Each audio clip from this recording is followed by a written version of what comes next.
본문 말씀을 중심으로 진단과 처방, 이런 제목으로 말씀 전하도록 하겠습니다. 우리 이 시간 옆에 분에게 이렇게 인사하도록 하겠습니다. 사랑합니다. 축복합니다. 네. 여러분, 예배 시간 보니까 우리 코로나는 다 끝났지만 여전히 몇몇 분들은 마스크를 끼고 계신 분이 계십니다. 코로나 엔데믹으로 마스크가 필수가 아니죠. 그럼에도 불구하고 마스크를 끼시는 분들이 계십니다. 혹시나 하는 이유 때문에 마스크를 착용하시는 분도 계실 거고, 어쩌면 마스크가 훨씬 더 편해진 느낌 때문에 끼고 계시는 분도 계실 겁니다. 화장도 하지 않아도 되고 화장품 값도 아낄 수 있고, 아니면 요즘 같은 환절기에 감기 같은 바이러스를 예방하기 위해서 이렇게 이제 건강을 지키는 차원에서 마스크를 착용하시는 분도 계실 겁니다.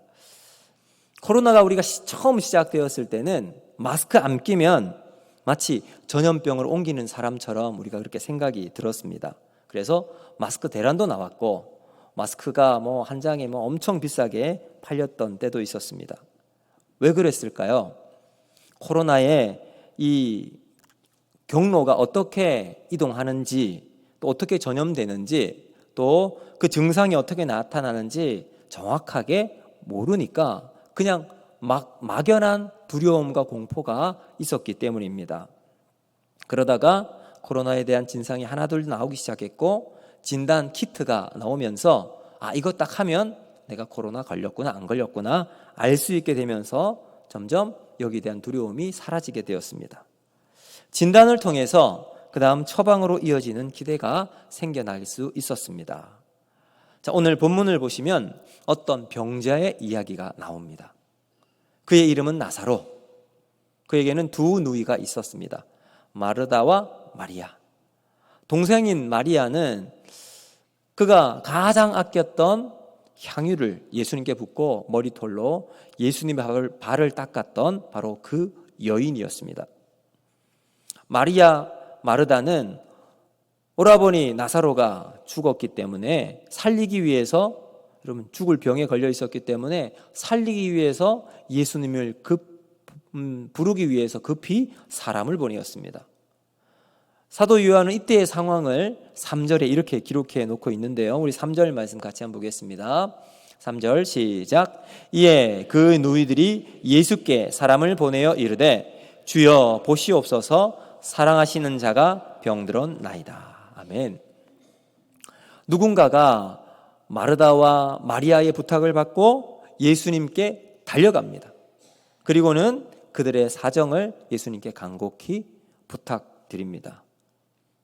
그리고 난 다음 이들의 헌신이 있었기에 예수님께서 반응을 보이시기 시작했습니다. 여러분, 여기서 우리가 발견할 수 있는 것은 뭐냐면, 사람들의 헌신과 간구가 모이기 시작하면 그때부터 치유의 역사가 일어나게 된다는 사실입니다. 나사로의 친구가 예수님께 나사로의 병세를 하나둘 자세히 알려줍니다. 그때 사용했던 표현들을 좀 주의 깊게 살펴볼 필요가 있는데요. 그는 예수님께 이렇게 보고하면서 말씀드립니다. 주여 보시옵소서, 사랑하시는 자가 병들었나이다. 사랑하시는 자가 누가 사랑하신다는 말씀일까요? 예수님 당신께서 사랑하셨던 그 사람이 병들었습니다.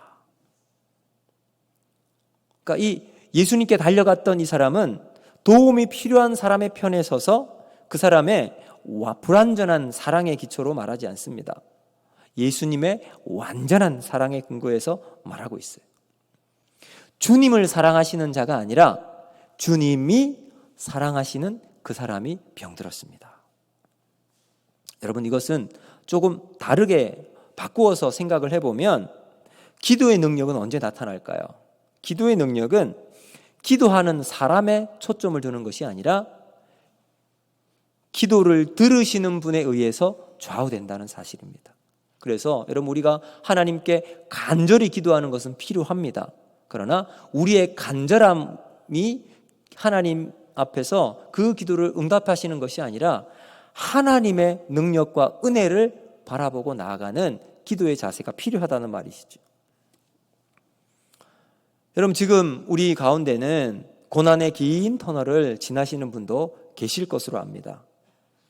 질병, 몸의 고난, 여기서 벗어나지 못하신 분들도 계시고, 관계의 어려움으로 사람들의 모임이 힘들어서 피하시는 분도 계실 겁니다. 때로는 사람에 대한 불신과 때로는 배신 때문에 도저히 사람을 신뢰할 수 없으신 분도 있을 수 있습니다. 그래서 많은 사람이 지쳐 있고요.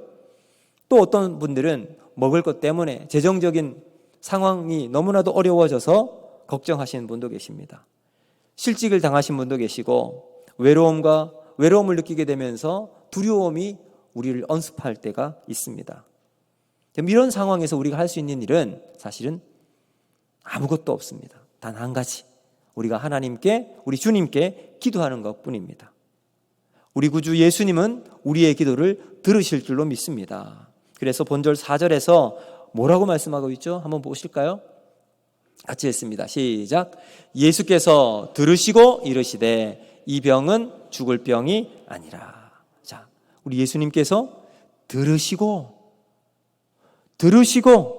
그렇습니다. 우리 주님은 우리의 기도를 들으실 줄로 믿습니다. 예수님께서는 하시던 일을 멈추시고 예수님을 찾아왔던 그 사람의 이야기를 듣습니다. 그리고 그의 말을 귀 기울여 주시고 계십니다. 절망의 터널을 지나시는 분들이 언제 끝날지 모르는 이 암울한 상황이 어쩌면 너무나도 오랫동안 지속될 수도 있습니다.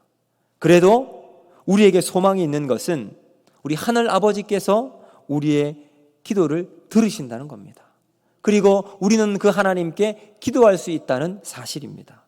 그래서 요한계시록 8장 4절을 보면 이렇게 기록하고 있습니다. 8장 4절 같이 읽습니다. 시작. 향연이 성도의 기도와 함께 천사의 손으로부터 하나님 앞으로 올라가는지라. 아멘. 여러분, 이 향연이 뭘까요? 제단 곁에 금 향로가 있는데 거기에 다 이제 연기가 피어오르잖아. 향이 올라가잖아요. 그때 성도의 기도가 그 향이 올라가는 것과 함께 천사의 손으로부터 하나님으로 올라간다. 이런 내용이에요. 결국 그 금 향로 속에 우리의 기도가 쌓여서 하나님의 손에 올라간다는 겁니다. 여러분, 그러므로 하나님 나라에서 우리는 정말로 중요한 사람입니다. 우리의 기도는 세상을 변화시키도록 하나님을 움직이게 합니다. 여러분, 여기에 기도의 신비가 있어요. 우리가 하나님 앞에 기도할 때, 하나님의 백성들이 땅에서 기도할 때 하늘에서 하나님의 움직임이, 행동이 시작된다는 사실입니다. 이게 얼마나 신비롭습니까? 우리가 말할 때 예수님이 들으십니다. 예수님이 들으시면 세상이 달라지고 그때부터 기적의 역사가 나타날 수 있다는 거예요. 여러분, 이것이 우리가 믿는 믿음의 가장 중요한 기도의 능력입니다. 날마다 하나님께 기도할 때마다 우리의 기도를 통해서 예수님이 들으시도록 우리가 오늘도 기도하고, 그 들으시는 기도를 통해서 이 땅이 변화되어지고 우리의 삶이 새롭게 되어지고 우리의 환경이 또 하나님의 뜻 안에서 이루어지는 것을 소망하면서 살아가는 저와 여러분이 되기를 주님의 이름으로 축복합니다. 자, 여러분, 우리 모든 사람들은 우리가 사랑하는 사람들과 헤어지고 싶지 않습니다. 그런데 언젠가는 헤어져야 합니다. 아무리 피하려 한다 해도 죽음이 우리의 삶의 한 부분을 차지하고 있음을 어느 누구도 부인할 수가 없습니다. 결국 우리는 각자 붙잡고 있는 사랑하는 사람들의 손을 놓고 우리가 눈으로 볼 수 없는 분의 손으로 넘겨주어야 할 때가 있습니다. 그래서 장례식에 보면 떠나간다, 별세한다, 앞서간다, 이런 말들이 많이 나옵니다. 그러면 어디로 떠난다는 걸까요? 세상과 이별한다는 말은 어떤 의미를 가지고 있을까요? 우리보다 앞서간다는 것은 또 어떤 의미를 여기에 내포하고 있을까요? 죽음 이후에 우리의 삶은 어떤 삶이 기다리고 있을까? 예수님이 다시 오실 때 앞서가신 분들은 어떻게 할까? 사실 우리는 죽음에 대한 궁금한 것들이 참 많이 있을 겁니다. 그래서 데살로니가 교회 성도들에게도 이런 질문이 제기가 되었습니다. 이 부분에 대해서 사도 바울은 그들에게 이렇게 말해주고 있는데요. 데살로니가전서 4장 13절 말씀 우리 같이 한번 볼까요? 같이 읽습니다. 시작.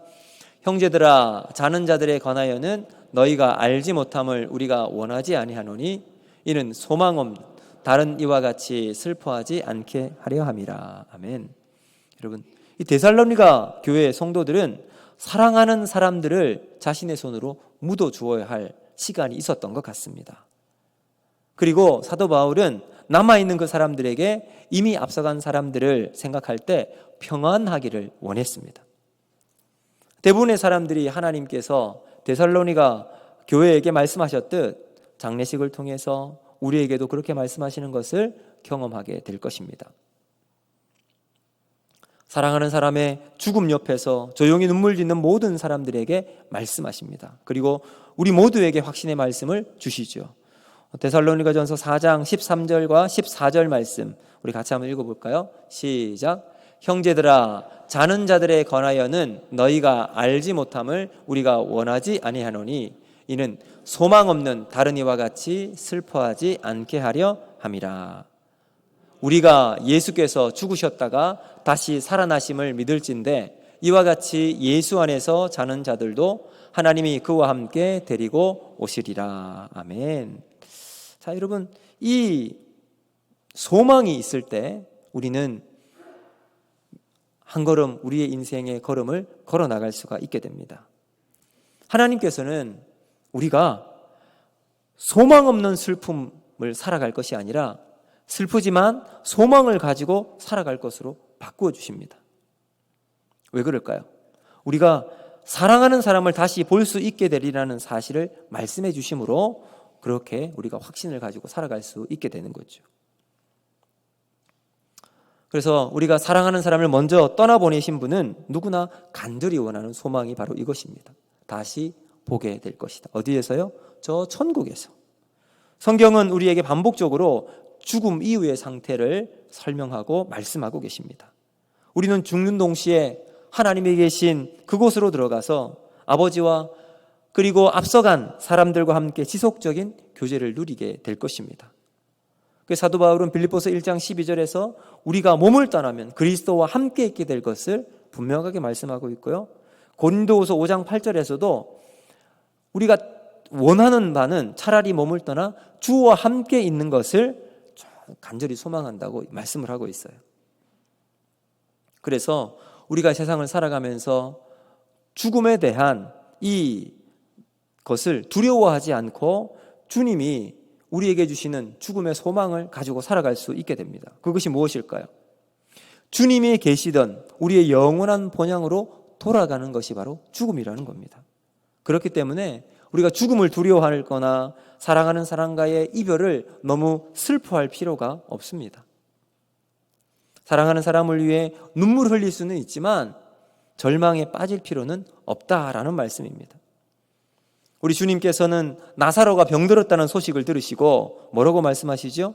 이 병은 죽을 병이 아니라 하나님의 영광을 위함이다. 하나님의 아들로 영광을 받게 하려 할 거다. 이렇게 말씀하십니다. 그리고 난 다음 우리 주님께서 마르다에게 놀라운 말씀을 선포하고 계세요. 11장 25절과 26절 말씀, 우리가 너무나도 잘 알고 있는 말씀입니다. 우리 같이 한번 읽어보실까요?